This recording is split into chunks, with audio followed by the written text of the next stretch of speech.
Advocate Priyadarshan Thampi കൂടി നമുക്കൊപ്പം ഈ ഘട്ടത്തിൽ ചേരുകയാണ്. അഡ്വക്കേറ്റ് പ്രിയദർശൻ തമ്പി, മുകേഷ് ഉൾപ്പെടെ 7 പേർക്കെതിരെ പരാതി നൽകിയ നടിക്കെതിരെയാണ് ഇപ്പോൾ ബന്ധുവായ യുവതി രംഗത്ത് വന്നിരിക്കുന്നത്. ഈ യുവതിയുടെ തന്നെ പരാതിയിൽ മുൻകൂർ ജാമ്യാപേക്ഷ പരിഗണിക്കുമ്പോൾ ജഡ്ജി നടത്തിയ ചില പരാമർശങ്ങളുണ്ട്. വിശ്വാസ്യത നഷ്ടപ്പെടുന്നു, അല്ലെങ്കിൽ വൈരുദ്ധ്യങ്ങളുണ്ട് എന്ന തരത്തിൽ തോന്നിപ്പിക്കുന്ന ചില പരാമർശങ്ങൾ നമ്മൾ കണ്ടതാണ്. അതേ നടിക്കെതിരെയാണ് ഇപ്പോൾ ബന്ധുവായ യുവതി പോക്സോ ഉൾപ്പെടെ ചുമത്താവുന്ന കുറ്റങ്ങളുള്ള ഗുരുതര ആരോപണങ്ങൾ അവർക്കെതിരെ ഉന്നയിക്കുന്നത്. ഇത് ഈ കേസിനെ ഏതെങ്കിലും തരത്തിൽ സ്വാധീനിക്കാനിടയുണ്ടോ? അല്ല, ഈ 2 കേസുകളും എന്റെ വ്യക്തിപരമായ അഭിപ്രായത്തിൽ ഈ 2 കേസുകളും പോലീസ് വളരെ സൂക്ഷ്മമായി അന്വേഷിക്കണം എന്നുള്ളത് തന്നെയാണ്. കാരണം നമുക്കറിയാം, ഈ ഇങ്ങനെയുള്ള ഇപ്പോൾ അതിജീവിത തീർച്ചയായിട്ടും സ്ത്രീകൾക്ക് നീതി ലഭിക്കണമെന്നും ഇത്തരത്തിലുള്ള ചൂഷണത്തിന് വിധേയമാകുന്ന സ്ത്രീകളെ പ്രൊട്ടക്ട് ചെയ്യണമെന്നും നമ്മുടെ നിയമത്തിൽ പറയുന്നുണ്ട്. ഉദാഹരണത്തിന് പോക്സോ വകുപ്പ് അനുസരിച്ചാണെങ്കിൽ ഒരു പോക്സോ കേസ് ഇപ്പോൾ വളരെ ഗുരുതരമായ ഒരു ക്രിമിനൽ ഒഫൻസ് ആണ് പോക്സോ കേസ്. ആ കേസിൽ ഒരു ഇൻഫർമേഷൻ കിട്ടുകയാണെങ്കിൽ പോലീസ് ഇമ്മീഡിയറ്റ്ലി കേസ് എടുത്തേ പറ്റൂ. 376 കേസും അത്തരത്തിലെ ഈ ഡൽഹി സംഭവത്തിന് ശേഷം നമുക്കറിയാം ഒരുപാട് അമെന്റ്മെന്റുകൾ മുമ്പത്തേക്കാൾ കൂടുതൽ 376 കേസുകൾ വന്നിട്ടുണ്ട്.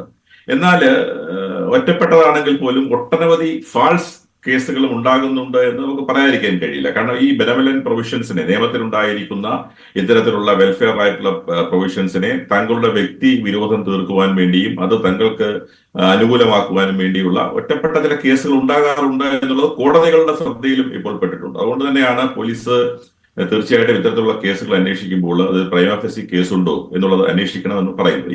ഇതുമായി ബന്ധപ്പെട്ട് തന്നെ നമുക്ക് പറയുകയാണെങ്കിൽ ഈ ഹേമ കമ്മീഷന്റെ വിവാദവുമായി ബന്ധപ്പെട്ടുകൊണ്ടാണ് ഇപ്പോൾ മുകേഷിനെതിരെയായാലും ശരി, രഞ്ജിത്തിനെതിരെയായാലും ശരി, സിദ്ദിഖിനെതിരെയായാലും ശരി, VK പ്രകാശ്, ജയസൂര്യ ഉൾപ്പെടെയുള്ള സിനിമാ രംഗത്ത് പ്രവർത്തിക്കുന്ന പ്രമുഖരായിട്ടുള്ള വ്യക്തികൾക്കെതിരെ ഇപ്പോൾ ഈ അടുത്ത കാലത്ത് കേസുകൾ വന്ന കാര്യം നമുക്കറിയാം. പക്ഷെ അതിലെ ഏറ്റവും പ്രധാനപ്പെട്ട ഒരു കാര്യം നമ്മൾ പൊതുസമൂഹം അറിയേണ്ടതും മനസ്സിലാക്കേണ്ടതും, ഈ ഇപ്പോൾ വന്നിരിക്കുന്ന ഈ സിനിമാ പ്രവർത്തകർക്കെതിരെ വന്നിരിക്കുന്ന കേസുകളിലുള്ള അതിജീവിതമാർ ഒന്നും തന്നെ ഹേമ കമ്മീഷൻ മുമ്പാകെ മൊഴി കൊടുത്തവരല്ല. കാരണം അവര് ഹേമ കമ്മീഷൻ ഉണ്ടാക്കിയ വിസ്ഫോടനത്തിൽ നിന്നാണ് ഈ കേസുകളെല്ലാം വന്നത് എങ്കിൽ പോലും അവരാരും ഹേമ കമ്മീഷൻ മുമ്പാകെ മൊഴി കൊടുത്തവരല്ല. അപ്പൊ അവരെല്ലാം ഫ്രഷ് ആയിട്ട് ഇപ്പോൾ മൊഴി കൊടുത്തപ്പെട്ടവരാണ് മുമ്പുണ്ടായ ഒരു സംഭവത്തിന്. അപ്പോൾ അതിന്റെ എല്ലാം അടിസ്ഥാനത്തിലാണ് കോടതി അവർക്ക് ജാമ്യം കൊടുത്തത്, താങ്കളോട് സൂചിപ്പിച്ചതുപോലെ തന്നെ. എന്നാൽ ഇപ്പോൾ ഒരു കേസ്, അതായത് വാദിക്ക് ഒരു ഈ കേസിലെ അതിജീവിതക്കെതിരെ അവരുടെ ബന്ധു എന്ന് പറയുന്ന വ്യക്തിയാണ് കേസ് കൊടുത്തതെന്നാണ് ഞാൻ മനസ്സിലാക്കുന്നത്. പക്ഷെ ആ കേസിൽ വളരെ ഗൗരവമായ ആരോപണങ്ങളാണ് ഉന്നയിച്ചിരിക്കുന്നത്. പക്ഷെ ആ ഗൗരവമായ ആരോപണങ്ങൾ ശരിയാണോ എന്നുള്ളതാണ് ഏറ്റവും പ്രധാനപ്പെട്ട കാര്യം.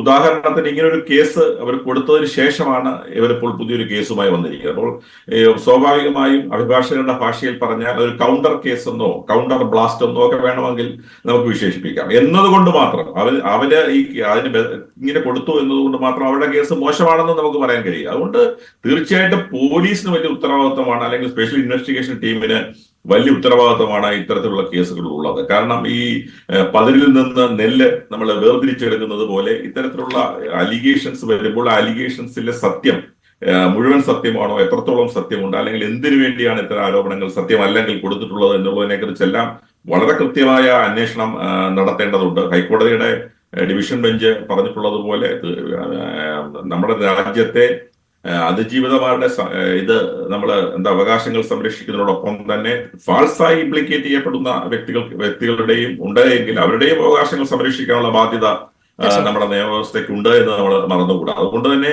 ഇത്തരത്തിലുള്ള ആരോപണങ്ങൾ ആർക്കെതിരെ വന്നാൽ പോലും ഈ പ്രത്യേക സാഹചര്യത്തിൽ അതിനെക്കുറിച്ച് കൃത്യമായി തന്നെ അന്വേഷിക്കണം. കാരണം അന്വേഷിക്കണമെന്ന് പറയാൻ കാരണം ഇതൊന്നും ഇപ്പൊ ഈ അടുത്തുണ്ടായ സംഭവങ്ങളായിരിക്കില്ല, ഇതെല്ലാം നേരത്തെ ഉണ്ടായ സംഭവങ്ങളാണ്. എന്ത് സാഹചര്യം ഇപ്പോൾ ചിലർക്ക് പ്രത്യേകിച്ചും സെക്ഷൽ ഒഫൻസസ് നമുക്കറിയാം.